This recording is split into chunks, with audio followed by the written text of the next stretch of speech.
Yes. Okay, so our topic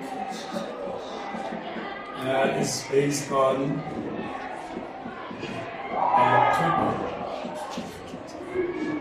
electric circuits.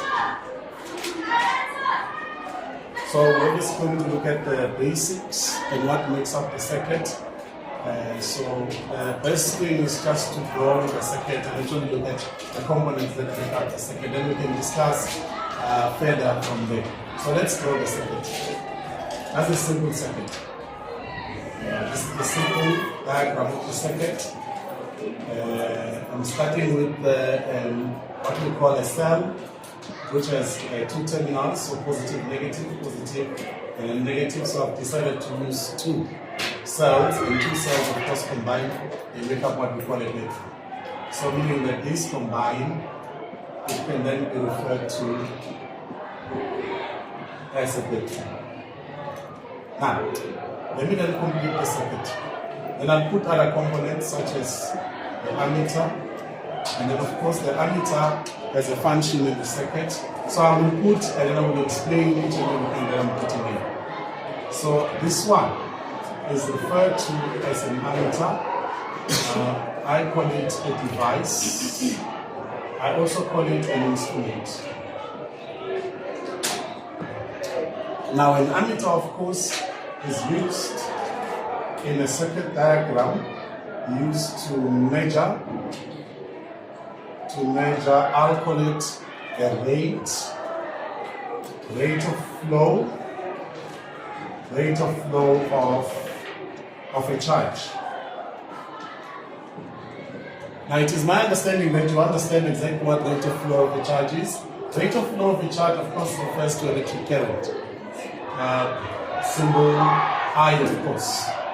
So in other words, rate of flow of a charge is a definition for electric current.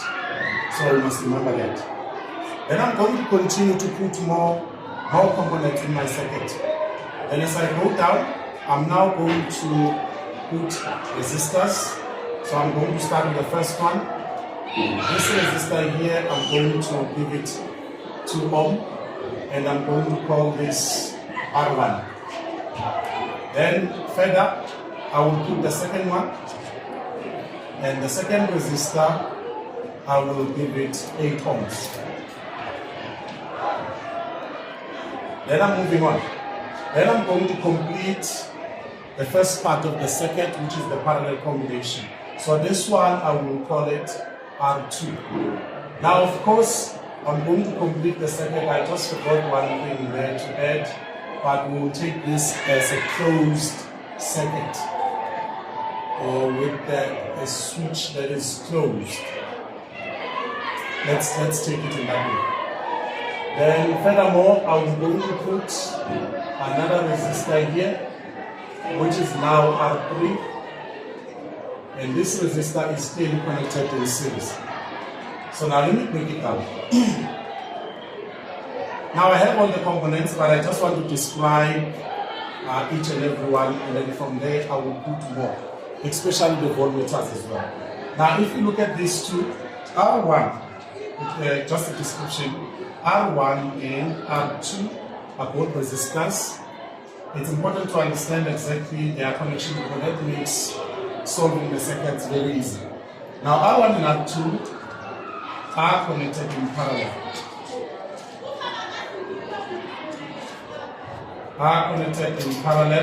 And there are other characteristics or properties that are important with regard to the connection that I'm describing.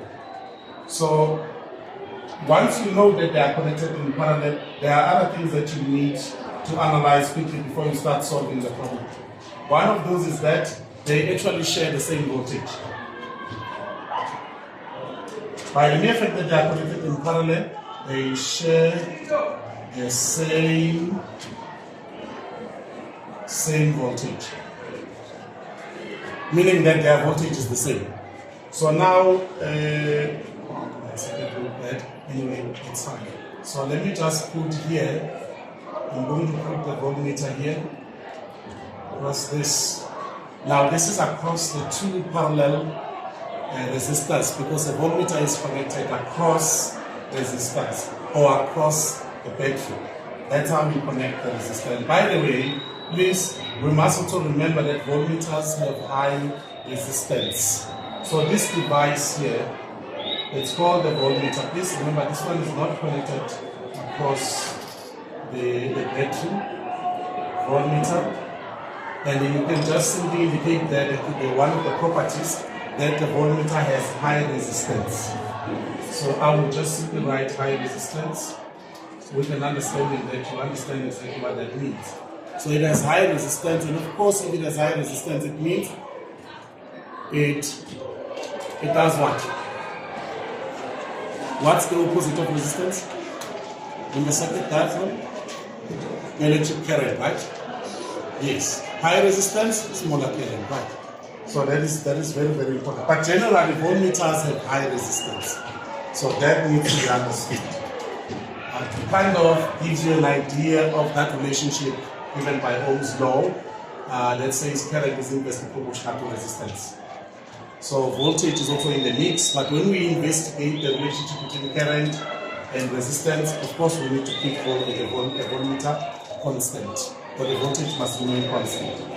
Now, voltmeter is not only across those two resistors, it can also be connected across the series resistor as well. So you can have another one here, depending on what is on the other side, we can give it a name. Now you see that I have not given these things names. So I'm going to decide now and choose to give this one V2 and give this one V3. We know it's a voltage connected across the parallel resistors, voltage connected across the series resistor.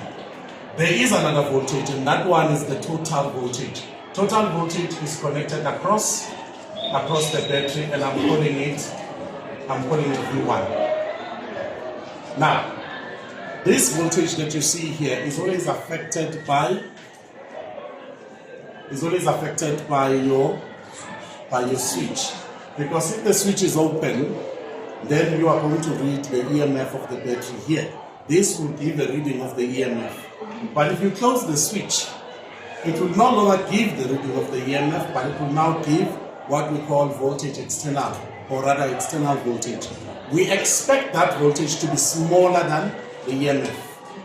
Now, if you remember, EMF is what? What is EMF? EMF is referred to as maximum energy supplied by the battery per